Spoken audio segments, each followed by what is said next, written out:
යන පදවල සාමාන්‍ය අගය කුමක්ද? සාමාන්‍ය අගය ලියන්න පුළුවන් දී ඇති පදවල එකතුව බෙදීම පද සංඛ්‍යාව. පද සංඛ්‍යා 12යි.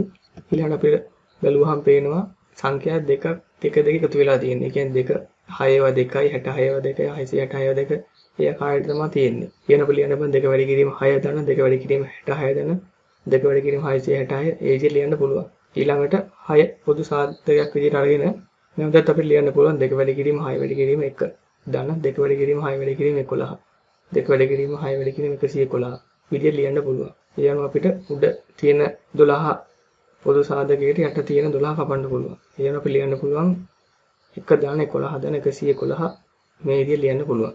ඊළඟට අපි ප්‍රශ්නාංක දෙකේදී සාකච්ඡා කරා මේ ආකාරයේ ගැටලුවක් හදන්නේ කොහොමද කියලා. මේ පෙන්නලා තියෙන ප්‍රශ්නාංක දෙක.